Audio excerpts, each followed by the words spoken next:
एक दिन गौतम बुद्ध एकदम शांत होकर अपने शिष्यों के साथ बैठे हुए थे।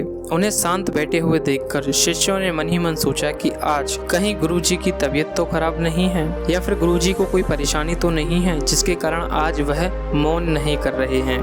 तभी कुछ दूरी पर एक उनका शिष्य खड़ा था जो कि जोर से चिल्ला रहा था, मुझे अंदर आने की परमिशन मिलनी चाहिए। गौतम बुद्ध सुने। यह सुनकर शिष्य बोले कि गुरुजी, उसे अंदर आने की परमिशन आपको दे देनी चाहिए। थोड़ी देर बाद फिर जो शिष्य बाहर खड़ा था वो एकदम जोर से चिल्लाया और बोला, मुझे अंदर आने की अनुमति दी जानी चाहिए। बुद्ध जी ने अपनी आंखें बंद कर मौन में चले गए थे। तत्पश्चात उनके शिष्य आपस में चर्चा करने लगे और गौतम बुद्ध जी से बोले कि प्रभु, उसे अंदर आने की अनुमति आप दे दीजिए, आप क्यों नहीं सुन रहे हो। तब गौतम बुद्ध जी ने अपना मौन तोड़ा और अपनी आंखें खोलकर उनसे कहा कि वह अछूत है। यह सुनकर उनके शिष्यों में खलबली मच गई कि गुरुजी तो ऐसा मानते ही नहीं थे कि छूत और अछूत को तो वो मानते ही नहीं है। तब उन्होंने उनसे कहा कि गुरुजी, आप तो छूत और अछूत को मानते ही नहीं हैं, फिर आज आप इसको अछूत कैसे कह सकते हो। यह बात सुनकर गौतम बुद्ध जी ने उत्तर दिया कि यह छूत इसलिए है क्योंकि आज यह क्रोध में है। जब तक व्यक्ति क्रोध में रहता है तब तक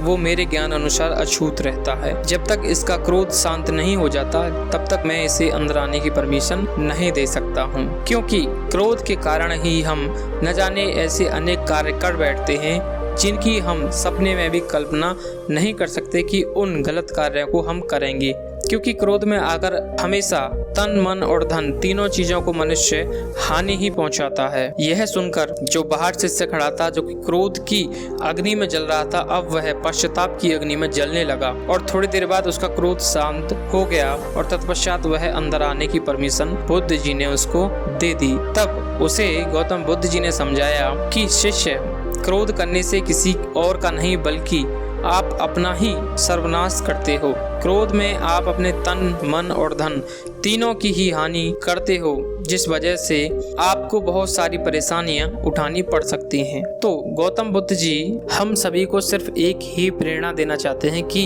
यदि आपको कभी क्रोध आता है तो आपको अपना क्रोध शांत कर लेना चाहिए, या फिर आपको उस जगह पर नहीं रहना चाहिए जहां पर आपको क्रोध आ रहा है। उस सभा में नहीं रहना चाहिए, आपको सभा से बाहर चले जाना चाहिए, क्योंकि क्रोध बस हम न जाने ऐसे अनेक कार्य कर बैठते हैं जिनका पश्चाताप पूरे जीवन भर हमको करना पड़ता है। तो ऐसी और जानकारीपूर्ण वीडियो देखने के लिए सब्सक्राइब करें हमारे इस चैनल को।